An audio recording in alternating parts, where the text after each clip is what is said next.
Ya, pemirsa, pemerintah berencana untuk memindahkan pintu masuk impor terhadap sejumlah barang impor yang masuk dalam pengawasan khusus. Namun demikian, Menteri Perindustrian Zulkifli Hasan menegaskan bahwa pemindahan tersebut hanya akan dilakukan jika pelabuhan tujuan impor di Pulau Jawa sudah mencatat kelebihan kapasitas.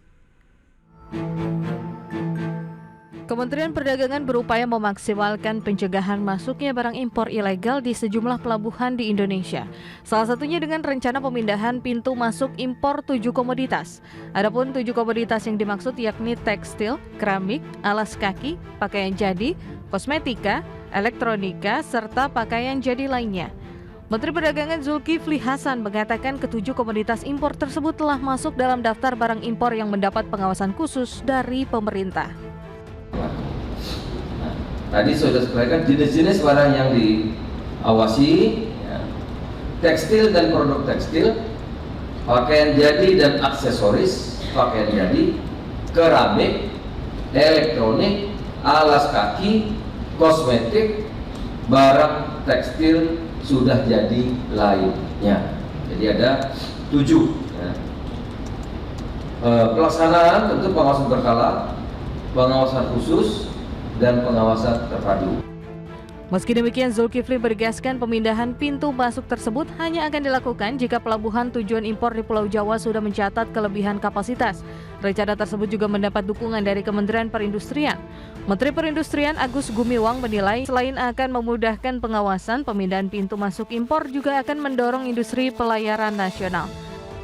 Selain itu, Agus menyebut rencana pemindahan pintu masuk impor sejumlah komoditas juga akan menumbuhkan sentra-sentra perekonomian baru di Indonesia.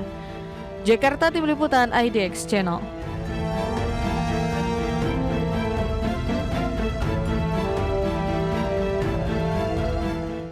Baik pemirsa, untuk membahas tema menarik kita kali ini, efektivitas pemindahan pintu masuk impor 7 komoditas, kita sudah tersambung melalui Zoom bersama dengan Ibu Esther Sriasuti, Direktur Eksekutif Indef. Selamat pagi, Bu Esther.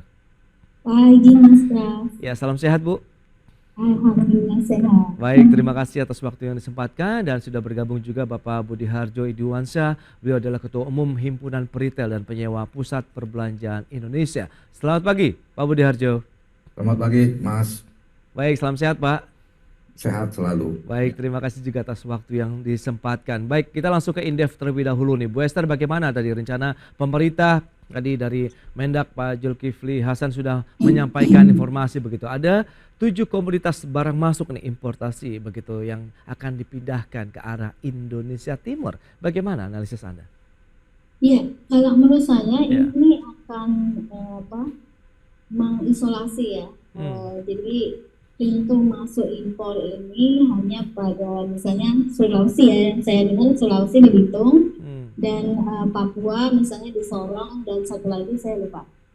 Nah, tetapi ya kita harus lihat pasti ada dampak positif dan dampak negatifnya ya. Oke. Dampak positifnya kita melihat ini akan lebih terawasi ya, dan dampak positif yang lain itu kan biaya tinggi ya, seperti dari satu kontainer ya dari Papua Jakarta aja itu memakan biaya sekitar 2.000 US dollar gitu. Sementara misalnya dari Jakarta Singapura itu hanya 300 US dollar.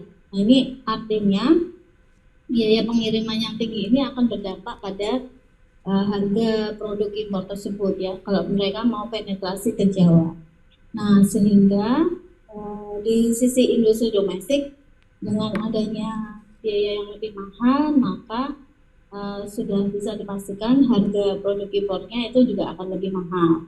Nah, kecuali nanti dari pemerintah negara yang importer itu memberikan policy khusus gitu ya, dumping policy ya, kita yang membuat produknya tetap lebih murah lah kalau sampai di Jawa. Nah, di sisi lain karena mereka harga produknya lebih mahal, industri domestik yang memproduksi produk-produk sejenis dengan produk impor tersebut akan bisa berkompetisi ya di pasar di Jawa gitu ya, atau di pasar yang lainnya. Nah, di sisi lain kalau kita melihat dampak positif yang lain adalah dengan adanya pintu impor itu digeser ke arah Indonesia Timur, pasti ini akan berdampak pada ekspedisi ya. Ekspedisi itu akan lebih bergeliat di sana. Karena mau tidak mau kan pasar terbesarnya ini masih di Jawa gitu. Jadi mereka mau tidak mau harus mengirim ya barangnya dari Indonesia Timur, katakanlah Sulawesi dan Papua ke Jawa dan sekitarnya. Itu sih. Nah, tetapi di sisi lain dampak negatifnya yang harus kita cermati adalah ya kalau memang itu digeser ya di sana, pasti kita akan mendapatkan ya harga yang lebih mahal gitu. Dari sisi konsumen akan merasakan itu produk-produknya lebih mahal, dan kalau memang itu produk-produk yang diimpor itu merupakan bahan input bagi industri domestik, maka biaya produksi industri domestik itu akan lebih mahal dan jatuhnya harga produk domestik juga lebih mahal gitu. Itu sih Mas Prasetyo. Baik, itu plus minus ya dengan rencana pemindahan 7 komoditas begitu yang tadi harusnya bisa masuk ke Pulau Jawa, sekarang dipindah ke luar Jawa. Nah, dari sisi pelaku usahanya, Hipmindo, Himpunan Peritel dan Penyewa Pusat Perbelanjaan Indonesia sendiri melihatnya bagaimana? Anda melihat lebih banyak mungkin dampak negatif yang dirasakan oleh Hipmindo sendiri atau bagaimana nih, Pak? Silakan. Iya, Mas Pak Setio. Kalau kami ini kan sebenarnya retail itu kan ekosistemnya nggak cuma retail, tapi ada supplier, ada pabrik, ada mall, ya, dan ada karyawan. Nah, jadi kita nggak bicara retail aja. Hipmindo ini adalah yang di ujung. Kalau sampai terganggu ekosistemnya, artinya rantai pasok, itu akibatnya sangat, kalau menurut saya sangat berbahaya. Dikarenakan Indonesia ini bertahan saat ini dengan sektor konsumsi. Yang bisa bertahannya Indonesia dari serangan global dan di tengah kancah global yang sedang berantakan seperti ini, itu domestik kita jangan sampai ada gangguan. Paling penting dijaga tuh domestik. Itu kalau pertahanan domestiknya udah nggak ada, bahaya. Dengan ekspor yang sekarang ada berita-berita banyak sekali di luar negeri sedang krisis, justru Indonesia saat ini pihak luar ingin masuk secara resmi ke Indonesia. Itu adalah momentum yang sangat bagus. Ya, jadi retail ini akan sangat terkena kendala. 8 komoditi itu juga merupakan hal yang penting karena misalnya turis ya, turis Indonesia ini kan nggak bisa dilarang kecuali ada peraturan, nanti saya nggak tahu lagi. Jadi turis Indonesia kalau lihat mahal ya dia berangkat ke luar negeri. Kalau turis luar negeri datang juga lihat mahal, dia nggak datang untuk belanja, mungkin cuma lihat-lihat alam. Nah, turis itu sangat penting karena turis itu biasanya bisa membawa peluang dengan adanya infrastruktur yang sudah dibuat oleh Bapak Presiden, jalan tol Jawa dan Sumatera itu 80% omset Indonesia loh. Ya, jadi jangan, justru kalau saya perkuat yang Paretonya yang 80% ini menjadi lokomotif ekonomi. Bagaimana Jawa bisa mendrive biarpun bagaimana nilai omset dan kesiapan logistik semuanya sudah ada di Jawa.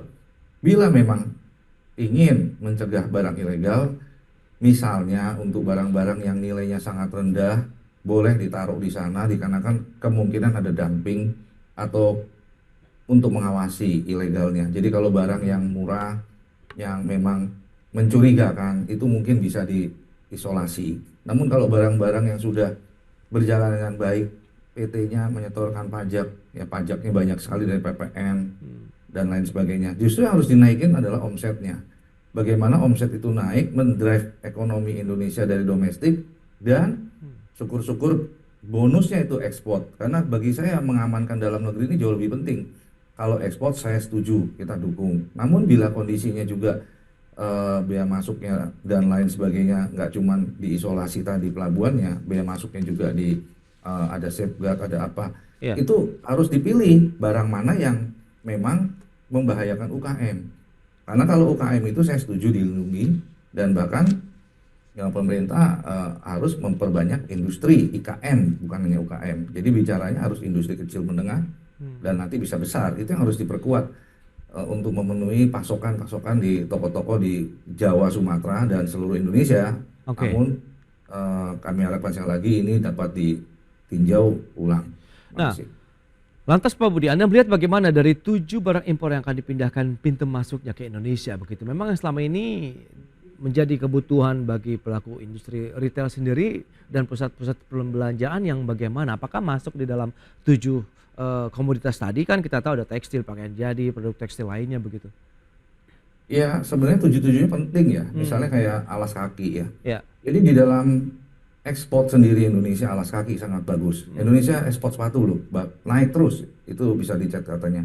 Dan itu banyak merek global, merek dunia memindahkan pabriknya ke Indonesia untuk ekspor. Oke. Namun polisinya mereka adalah barang tersebut ada yang tidak boleh langsung dijual di Indonesia. Mereka harus QC dulu, termasuk baju.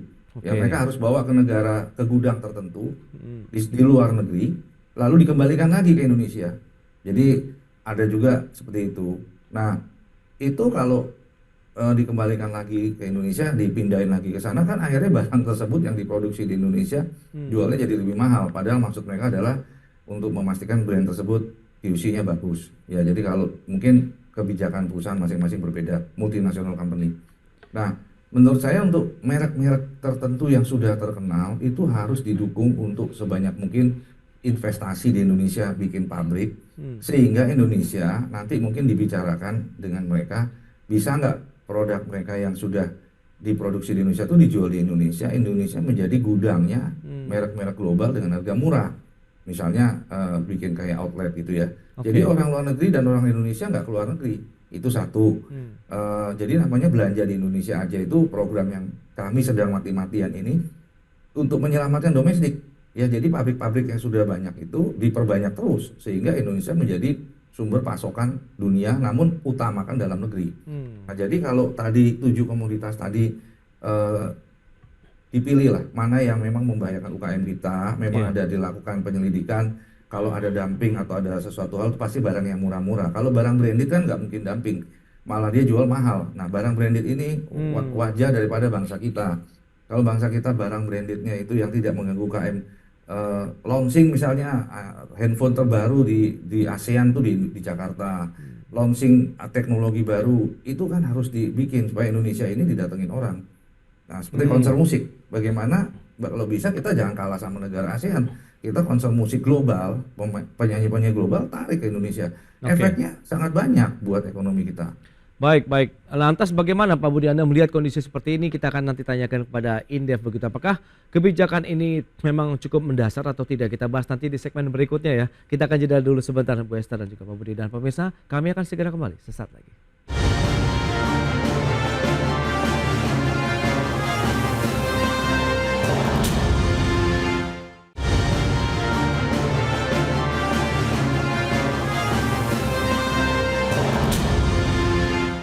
Baik, kita akan lanjutkan kembali perbincangan menarik ini bersama dengan Ibu Esther Sriastuti, Direktur Eksekutif Indef, dan juga Bapak Budi Harjo Iduansa, Ketua Umum Hippindo. Baik, Bu Esther, bagaimana tanggapan dari Indef sendiri melihat begitu? Apakah argumen dasar yang sudah disampaikan tadi bahwa pemindahan ini tidak terjadi penumpukan barang di pelabuhan Jakarta dan Surabaya, sementara di satu sisi justru ada sektor lain yang justru akhirnya terganggu kalau dikhawatirkan pemindahan dari beberapa komoditas tadi ke luar Pulau Jawa akan berbiaya tinggi atau paling tidak harganya ini yang mengalami lonjakan cukup signifikan. Silakan.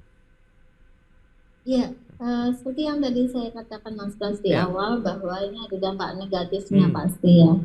Dampak negatifnya kita konsumen ini ya, Mas Pras konsumen, saya konsumen itu akan mendapatkan harga yang lebih mahal karena biaya transportasi, logistik dari Papua, Sulawesi ke Jakarta itu relatif lebih mahal. Nah, ini tentunya dampak ini akan harus diminimalkan ya dengan adanya efisiensi biaya logistik dan transportasi ya. Nah, kalau ini bisa diminimalkan, ada efisiensi, tidak hanya pada tetapi juga pariwisata juga akan lebih mudah ya untuk menarik wisatawan. Nah, di sisi lain memang saya sepakat dengan Pak Budi Harjo.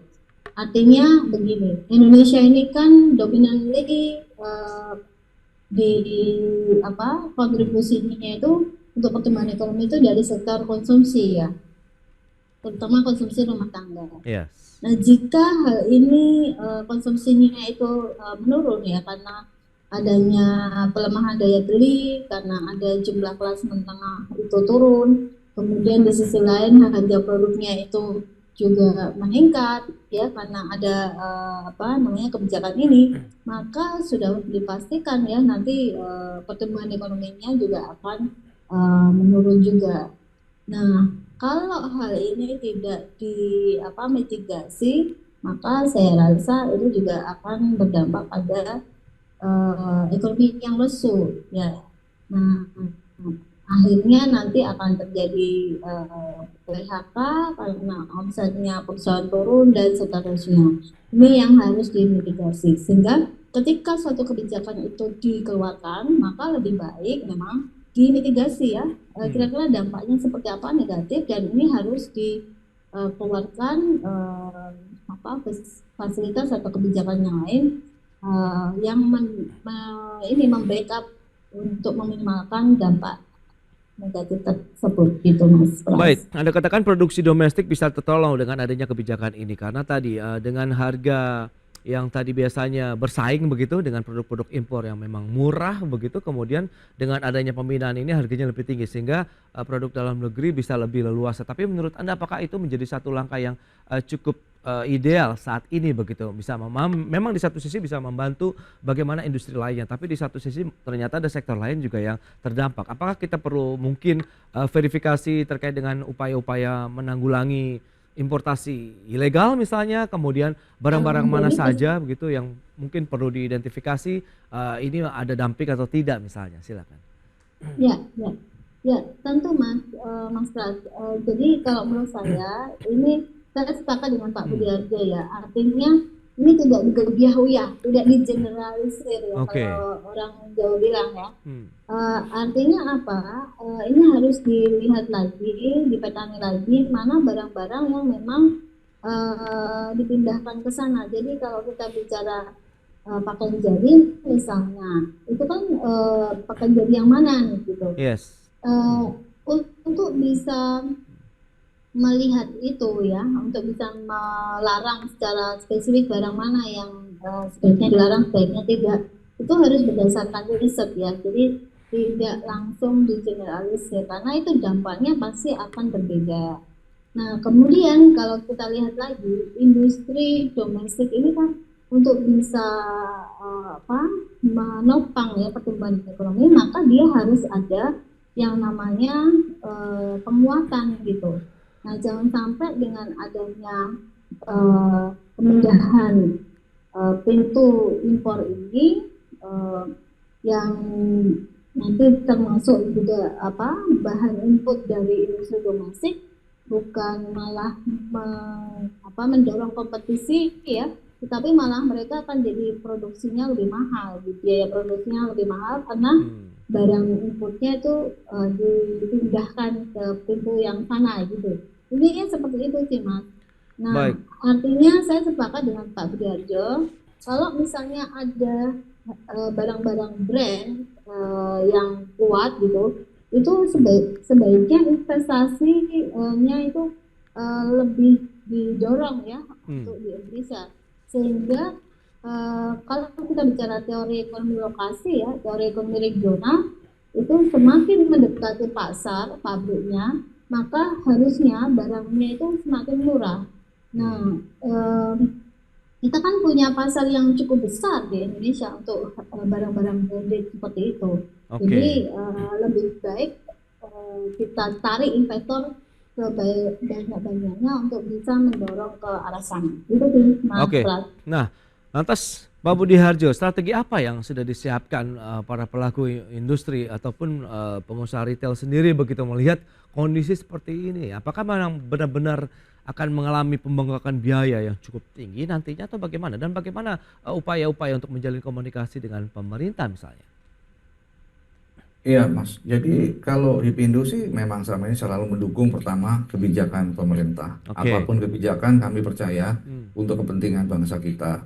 Nah, kita cuma sudut pandangnya aja mungkin jangka pendek, menengah panjang, dan sudut pandang dari mana. Kalau untuk hal import ini saya mengerti sekali dari Kementerian Perindustrian Perdagangan, bahkan semua kementerian untuk melindungi pasar dalam negeri. Cuman memang ada step-stepnya mungkin yang saya lihat kepinginnya langsung instan gitu ya. Oke. Ya kita harus pertama dari yang gampang dulu kan. Kalau yang gampang dulu ya kalau memang yang gampang ya sektor konsumsi dijaga tadi, berikan subsidi aja kepada masukan kami itu waktu itu kepada brand-brand lokal. Kan itu UKM yang harus disubsidi. Subsidi dari mana? Ya itu kan daripada maaf kita ekspor ya. Banyak sekali subsidi-subsidi untuk ekspor. Yang menikmatinya kan orang luar negeri. Kita ekspor sepatu misalnya karena bikin pabrik untuk ekspor didukung. Oh, seneng ekspor. Saya setuju ekspor. Tapi kan yang menikmati harga murahnya nanti kan orang luar negeri. Baju murah diproduksi dengan kualitas bagus yang menikmati negara luar karena ekspor. Besar nilainya 300 miliar dolar atau berapa tuh. Tapi kan menikmati itu kalau ekspor bukan orang Indonesia. Nah, bagaimana inflasi di Indonesia itu ditekan nggak cuma pangan. Sekarang kan Badan Pangan tuh menekan inflasi pangan. Tapi yang namanya sandang, papan itu kan ada keramik juga, ubin lah segala macam elektronik. Itu juga bisa disubsidi. Bukan cuma ekspor aja, yang dalam negeri ini disubsidi. Nah, ini harapan kami justru subsidinya dari mana ya? Udah banyak sekali kan bea masuk, PPN apa. Nah, itu dikembalikan ke lokal brand UKM sehingga mereka nggak kalah saingan karena pasti susah bersaing dengan negara luar. Nah, harus diberikan subsidi di lokal sambil merek luarnya itu ditarik untuk memberikan subsidi. Ya kita ini kan bersedia resmi, IPindo ini resmi. Setiap kali import kena bea masuk, safeguard, apalagi pengamanan segala macam, kita pasti akan lakukan pembayaran pajaknya. Nah, itu disubsidiin ke lokal brandnya. Nah, lokal brandnya didukung untuk ekspor supaya brand kita jadi mahal. Jadi hilirisasi nggak cuman barang tapi brand. Bayangin satu sepatu $5 dibrandin miring gitu jadi $50 atau $100. Nah, itu harus dilakukan. Bagaimana brand kita yang retail itu kan banyak buka-buka toko di luar negeri bisa bawa devisa dengan subsidi, mereka bisa ekspor. Terima kasih, Mas. Baik. Tapi Anda melihat bagaimana ke depan begitu dengan adanya kebijakan ini? Seberapa jauh bisa menekan dari perusahaan retail sendiri? Ya kalau memang harus karena kapasitas Jakarta Surabaya penuh, ya nggak apa-apa dibawa ke negara di pulau-pulau itu, tapi di Sorong mana, tapi kan harus dipilih ya, yang di sana nggak punya apa diarahkan ke sana. Jadi namanya kan cuman kayak filter aja. Jangan semuanya ke Jakarta dong. Kalau memang mau sampai Jakarta buat dibawa ke Sumatera, ya dicari aja pelabuhan di Sumatera untuk barang-barang tertentu. Jadi itu malah menekan biaya logistik, lebih bagus. Oke, berarti seperti yang disampaikan Indef tidak digeneralisasi ya semua produk yang langsung masuk ke beberapa pintu lain di luar Pulau Jawa begitu ya diharapkan ya Pak Budi. Oke, baik Pak Budi, terima kasih banyak atas waktu, insight dan juga sharing yang sudah Anda sampaikan. Bu Esther, terima kasih juga atas analisis yang sudah Anda berikan kepada pemirsa pada hari ini. Mohon maaf waktu terbatas, terima kasih. Selamat melanjutkan aktivitas Anda kembali. Salam sehat Bu Esther, Pak Budi. Ya, sampai ketemu lagi. Terima kasih Mas Pras, Pak Budi, salam sehat. Baik pemirsa, 1 jam sudah saya menemani Anda dalam Market Review dan perbaharui terus informasi Anda hanya di IDX Channel, your trustworthy and comprehensive investment reference. Jangan lupa saksikan program First Session Closing yang akan tayang pukul 11.30 waktu Indonesia Barat. Karena urusan masa depan harus terdepan, aku investor saham. Ya, saya Prasetyo Wibowo beserta kerabat kerja yang bertugas pamit undur diri. Terima kasih, salam, sampai jumpa.